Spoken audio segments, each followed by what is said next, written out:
Suite au conflit intercommunautaire qui a opposé les Arabes Chouas au Mosgoum dans le Logon Birni, le Haut Commissariat des Nations Unies pour les réfugiés et ses partenaires sont à pied d'œuvre en vue de promouvoir le vivre ensemble et la cohésion sociale dans les localités touchées par la crise. Pour y parvenir, plusieurs projets ont été mis en œuvre au profit des retournés. Grâce au financement du Haut Commissariat des Nations Unies pour les réfugiés, en partenariat avec Hades, un forage d'eau photovoltaïque couplé à un château d'eau polytense de 5 mètres cubes et 2 abreuvons ont été construits dans le village à Malgauche. Les mêmes ouvrages ont par ailleurs été implantés dans le village Filkiwa. Grâce à ces œuvres, finit le problème de soif des habitants et leur bétail. À Gama, toujours dans le Logon Birni, le projet dénommé Self-Reliance Economic Inclusion and Livelihood, porté par Jesuit Refugee Service et financé par le Haut Commissariat des Nations Unies pour les réfugiés, a apporté aux populations une aide dans le domaine de l'élevage. Dans ce village, un cheptel d'élevage a été créé après octroi de 50 ruminants, dont 40 femelles aux populations retournées. Sur le plan agricole, des sites de production ont été aménagés au profit des populations. 60 personnes dans les localités de Arkis et Afadé ont bénéficier chacune d'une parcelle d'1 hectare pour l'agriculture. Dans ces sites, les communautés Mosgoum et Arabes Chouas mènent désormais leurs activités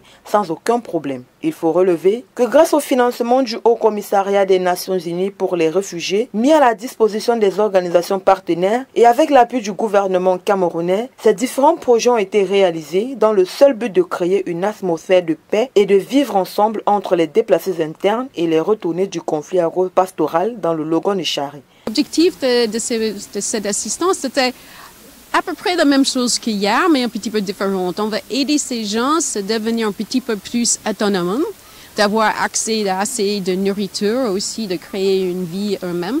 Mais aussi, on avait du champ de riz qu'on avait vu. On avait vu aussi des gens en train de fumer de poissons qu'ils ont recueillis, aussi de les sécher.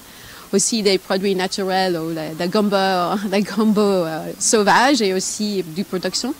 Voilà, c'est aussi une forme d'assistance agriculture, mais aussi sociale. Bon, je remercie carrément le JRS. On m'avait donné les moutons. C'est pour aider mes familles. Dès que mes enfants partent à l'école, si je n'en ai pas les moyens, je peux les inscrire. Et dès que ma femme tombe malade, je peux même vendre ça et puis l'amener à l'hôpital. Et ma femme s'accouche, même je peux vendre et amener ma femme à accoucher. Donc je remercie beaucoup quand même je suis un bénéficiaire de Ngama, donc je remercie quand même le JASR.